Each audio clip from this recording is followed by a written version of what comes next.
बिस्मिल्लाहिर्रहमानिर्रहीम। अब देखिए, अब हम डिस्कस करेंगे क्वेश्चन नंबर 1 को, एक्सरसाइज 8.1 के बलूचिस्तान बोर्ड न्यू सिलेबस 2026 के मुताबिक।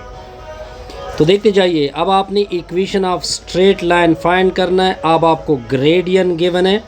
ग्रेडियन मतलब m की वैल्यू आपको गिवन है 7, y इंटरसेप्ट मतलब होता है b, और मैंने -8 लिख दिया, इसको मैंने सर्कल कर दिया। हमें इक्वेशन का पता है कि जब इस तरह स्लोप गिवन हो और y इंटरसेप्ट, तो रिज़ल्ट होता है mx प्लस c या mx प्लस b होता है जी। अब m की जगह अपनी वैल्यू पुट कर दो और इसकी जगह अपनी वैल्यू पुट कर दोगे तो ये 7x आएगा, माइनस में 8 आएगा। अब क्या कर दो, इसको इधर शिफ्ट कर दोगे तो 7x minus y minus 8 equal to 0। ये भी इसका आंसर करेक्ट है। अगर आप आगे करना चाहते हैं तो इसको उधर शिफ्ट कर दोगे, 7x minus y equal to plus 8। ये आपका रिक्वायर्ड आंसर बनेगा। अब जाएंगे जी नेक्स्ट प्रॉब्लम की तरफ। नेक्स्ट प्रॉब्लम को देखते जाइए। ये आपको स्लोप की वैल्यू गिवन है। स्लोप मतलब m की वैल्यू आपको गिवन है, इसको सर्कल कर दे। ये आपको पॉइंट गिवन है जी। इस पॉइंट का नाम रखेंगे a की वैल्यू -1 और कॉमा में 6। ये आपका x1 होता है, ये आपका y1 होता है। इस केस में फार्मूला क्या बनेगा? वैसे आपको स्लोप का फार्मूला पता है, y2 माइनस y1 डिवीज़न में क्या होता है, x2 माइनस x1। इसकी जगह आपने y पुट करना है, इसकी जगह x को पुट कर देंगे तो y माइनस y1 हो जाएगा, डिवीज़न में x माइनस x1 होगा। अब m की वैल्यू को पुट कर दे, -5 y माइनस y1, डिवीज़न में क्या होगा, x माइनस x1। अब इसको उधर मल्टीप्लाइड कर दोगे, -5 into x minus x1 equal to y minus y1। ये आपका x1 है, ये आपका y1 है।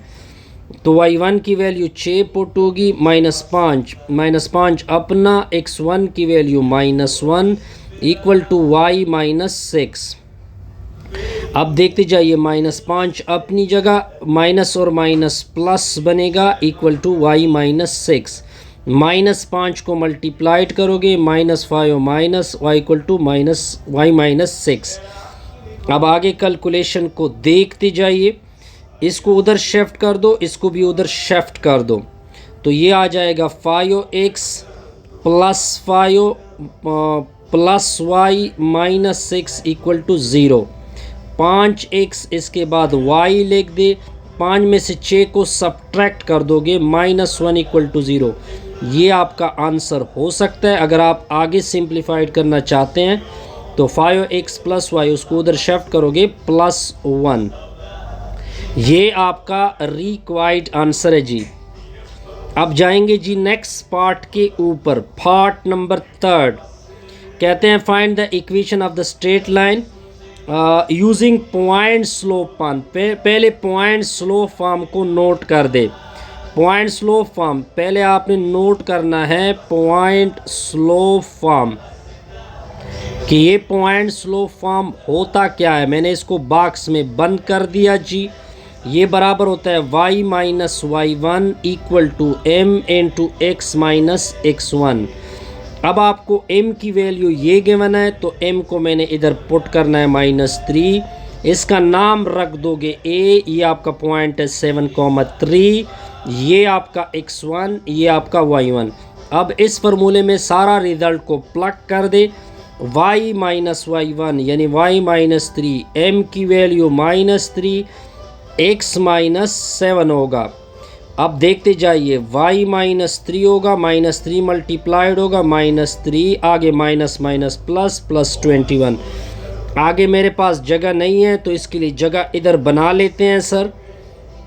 अब देखते जाइए, इसको इधर शिफ्ट करोगे तो ये प्लस होगा 3x, ठीक है जी, फिर प्लस y माइनस 3, इसको उधर शिफ्ट करोगे ये भी -1 -21। 3x होगा प्लस y होगा, इन दोनों को 8 कर दो, 24 इक्वल टू 0। अब यहाँ तक आंसर काफ़ी है। अगर आप आगे करना चाहते हैं तो इसको उधर शिफ्ट कर दोगे तो ये प्लस 24 आएगा। ये आपका रिक्वायर्ड आंसर है जी। अब जाएंगे जी नेक्स्ट पार्ट की ऊपर। नेक्स्ट पार्ट में आपको स्लोप यानी m की वैल्यू गिवन है, m इक्वल टू -1/2। ये आपका पॉइंट है, पॉइंट का नाम रख दे a -4 -7। ये आपका x1 बनेगा, ये आपका y1 बनेगा। अब आपने पॉइंट स्लोप फॉर्म से सॉल्व करना है। मैं इधर लिख देता हूँ पॉइंट स्लोप फॉर्म। अब पॉइंट स्लोप फॉर्म किस तरह होता है देखते जाइए।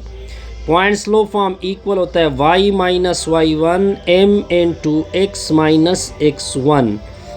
m की वैल्यू -1/2 पुट होगी। पहले y1 की वैल्यू को पुट कर दे। y1 की वैल्यू -7 पुट होगी, m की वैल्यू -1/2, x माइनस x1 की वैल्यू -4। अब माइनस और माइनस +7 बनेगा, -1/2 माइनस और माइनस प्लस आएगा। Point clear sir? बिल्कुल क्लियर। आगे देखते जाइए। अब 2 इधर मल्टीप्लाइड होगा, 2y + 14 माइनस इसके साथ मल्टीप्लाइड होगा -x -4। अब इसको इधर शिफ्ट करोगे, इसको भी इधर शिफ्ट करोगे, तो मैं इधर जगह बना रहा हूँ जी।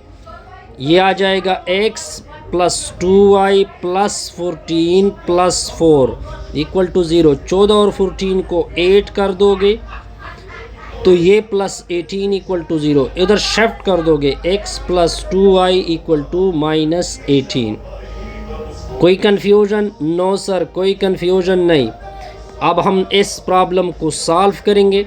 ये प्रॉब्लम थोड़ा सा डिफ़िकल्ट यानी उससे डिफरेंट है। अब ये पॉइंट आपको गिवन है। पहले आप इस तरह कर दे कि पॉइंट स्लोप फॉर्म निकाल दे। ठीक हो गया जी। पॉइंट स्लोप फॉर्म इसके लिए लिख दे, पॉइंट स्लोप फॉर्म। तो ये पॉइंट स्लोप फॉर्म होता क्या है? y minus y1 equal to m into x minus x1। Point clear जी? बिल्कुल सर क्लियर। अब आपने क्या करना है, ये पॉइंट उठा लेना है। ये पॉइंट क्या है? 7,11। ये आपका x1 है, ये आपका y1 है। अब y1 की जगह 11 पुट होगा, m अपनी जगह, x की जगह, x1 की जगह 7 पुट होगा। इसको सर्कल कर दे, इक्वेशन नंबर 1 इसका नाम रख दे। अब आपको ये 2 पॉइंट के मुतालिक इन्फॉर्मेशन है कि ये परपेंडिकुलर की कंडीशन है। अब हम इन दोनों पॉइंट को उठा लेंगे। बस इस इक्वेशन के लिए हमने m की वैल्यू को फाइंड करना है, वो इन 2 पॉइंट से फाइंड करेंगे। इस पॉइंट का नाम रख दो b यानी -1,5। दूसरे पॉइंट का नाम रख दो c 7,6। ये आपका x1, ये आपका y1, ये आपका x2, ये आपका y2। अब इसका स्लोप m1 मान लो। क्या मान लो? m1, या इसका m1 मान लो। ठीक है जी। इसको क्या मान लो? m2। फार्मूला क्या है? y2 माइनस y1, नीचे होगा x2 माइनस x1। फार्मूले में प्लग करते हैं। 6 में से 5 सब्ट्रैक्ट होगा, डिवीज़न में क्या होगा? 7 माइनस इंटू -1, तो m2 की वैल्यू आएगी 1, नीचे 8। ये आपने m2 फाइंड किया। अब क्या लिखा हुआ है? परपेंडिकुलर। परपेंडिकुलर का मतलब होता है कि m1 और m2 का प्रोडक्ट किसके बराबर होता है? -1 के। अब देखिए, हमें m1 चाहिए तो दोनों अतराफ को m2 से डिवाइड कर दोगे तो ये दोनों तो कैंसिल होंगे। m1 की वैल्यू -1, m2 की वैल्यू 1/8 पुट करोगे, ये 8 ऊपर चला जाएगा तो आ जाएगा -8। अब आपने इसको इक्वेशन नंबर 1 में यूज़ करना है। y - 11 m1 की जगह -8x -7। Point clear sir? बिल्कुल क्लियर। y -11 इक्वल टू, इधर मल्टीप्लाइड होगा -8 माइनस और माइनस प्लस, 7 8 56। इसको इधर शिफ्ट करोगे तो 8x, 7 में प्लस y, फिर -11, इसको भी इधर शिफ्ट करोगे -56 इक्वल टू 0।